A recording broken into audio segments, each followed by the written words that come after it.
So I can talk to you, and as delightful as it is, not completely fill your ear holes with V12. So welcome back to the F12 TDF.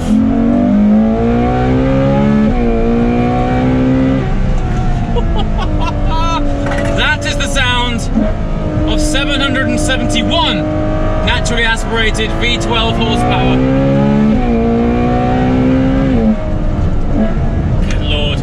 I'm supposed to be stringing together some sentences here. So I am in fact on Mount Etna. Yes, the active volcano. We've left it until right towards the end of the day. The sun is setting, the roads are quiet, that's the important thing. And the scenery is absolutely beautiful. During the day, you often risk getting a lot of cloud. You actually end up driving through the clouds, which isn't great for the visibility, but now it's all burnt off.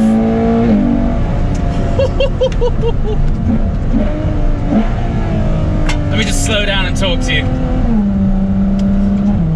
So don't get me wrong, you know, to come and drive up the side of a volcano or come and drive up the side of Mount Etna would be incredible in any car, simply to admire the stunning beauty, the natural beauty of this place.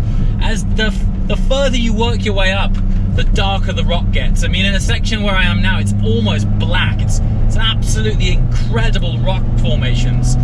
But there's something about coming to a special place in a special car that just enhances that sense of occasion just up to 11. I mean, the view in front of me right now is unbelievable.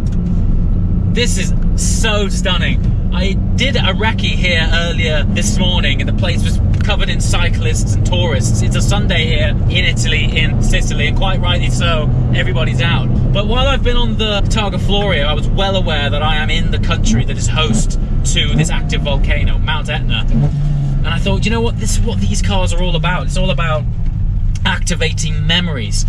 You know, when I look back in a few years' time, hopefully I still have this car, but I want to walk into my garage and look at pictures. I mean, Huck is back down the bank there taking photos of this car and doing drone shots of this car in locations like this. It's unbelievable, honestly. I'm not sure if the camera can see that over my shoulder.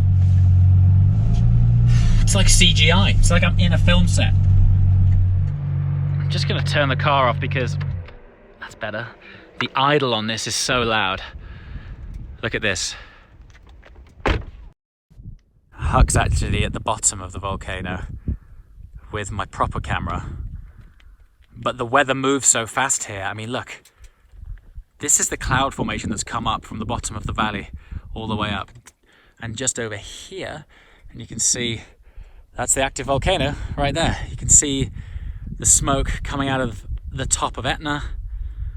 And the sunset here bursting through the clouds. And then to top it all off, we're driving roads like that in a car like that. I don't really have the words, guys. I honestly do not have the words to begin to describe how special this is. And weirdly, I'm entirely on my own up here. It's quite a moment, actually. I started my channel on an iPhone, where by just the middle of December, I'll be 4 years in to this whole YouTube thing and sharing wondrous machines like that in incredible places. If this will focus like that. Just look at that backdrop. Active volcano behind me. And this camera isn't doing it justice. I mean, the formation of the land off the back of this sunset, it's just unbelievable. So I remember when I went to Monaco for the first time as a YouTuber. I was actually in my Audi R8.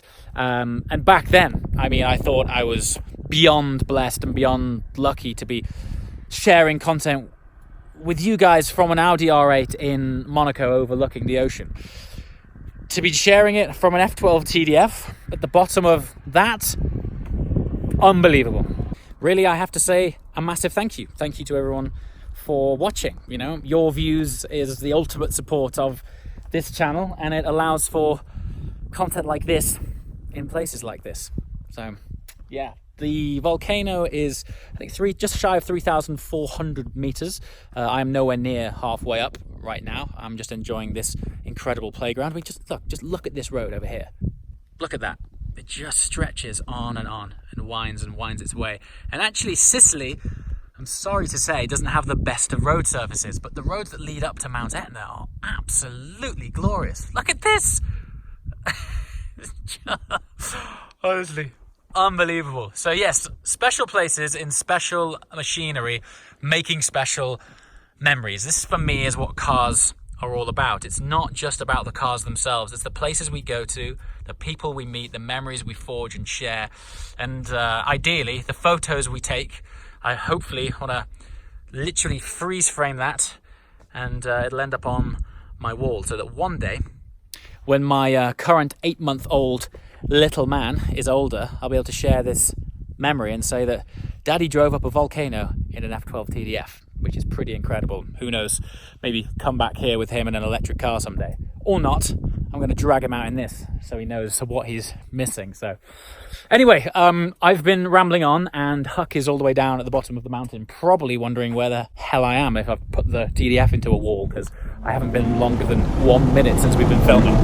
Back to Huck.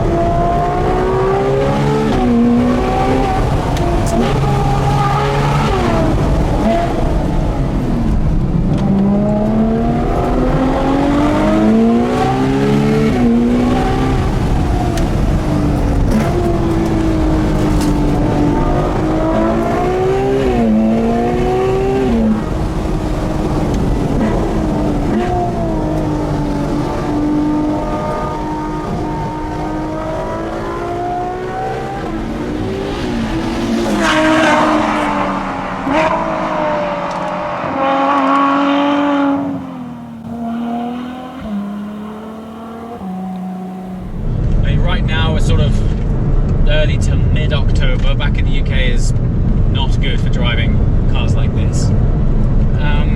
But it's just opened my eyes. I mean, I knew this car was special, but it being based on the F12 Berlinetta, like its DNA and its platform, it's just so broad. So it'll do everything from a daily driver point of view that an F12 would do. But then you put this thing into race and turn up the wick, it's angry. It is, honestly, this thing is so spiky. But there's a mindset in the market when it comes to special cars like this that you're not supposed to drive them too much. You're not supposed to put too many miles on them. But, you know, I've been driving this car back to back for 4 days straight now, and I honestly think it's a crime. It is a crime to park a car this good in the garage.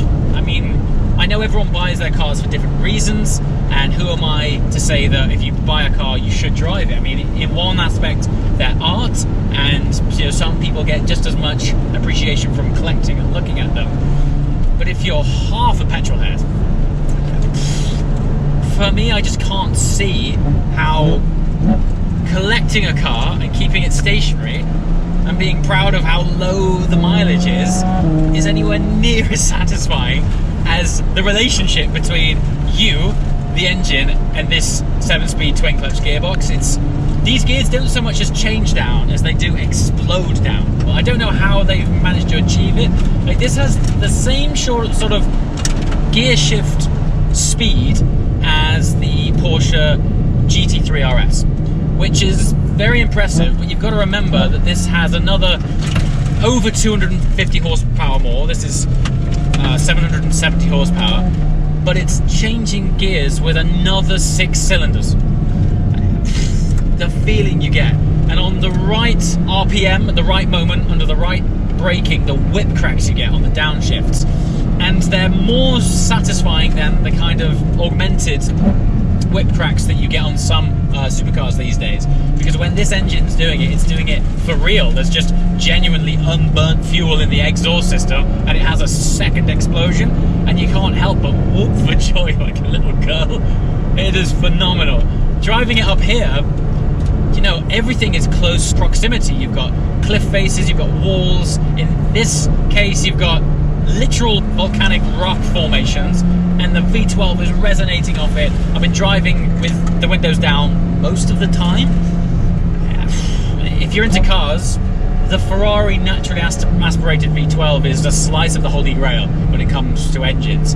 And then what Ferrari have done with this, and together with the rear wheel steer and the agility of it, I mean, you can't help but think that it's going to be a Grand Tourer experience, because when you walk over to it, it fundamentally looks like an F12. Honestly, what they have done to evolve this, the TDF is such a different animal compared to your standard F12, which, don't get me wrong, is no slouch. The last thing you think of when you step out of an F12 is, that needs more horsepower. But they've gone over and above, because Ferrari shaved 110 kilograms of weight in the TDF versus the F12, and then you've got 599XX engine components, which makes it react like that on downshifts, and then the titanium exhaust. The way it resonates is just unbelievable.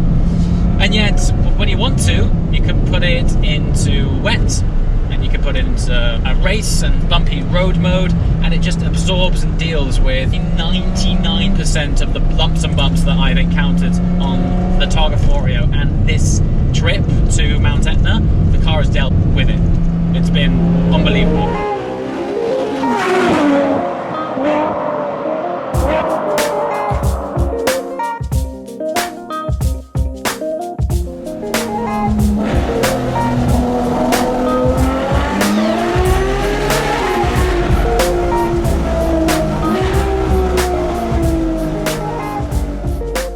And just like that, it was over. We are back at Palermo University.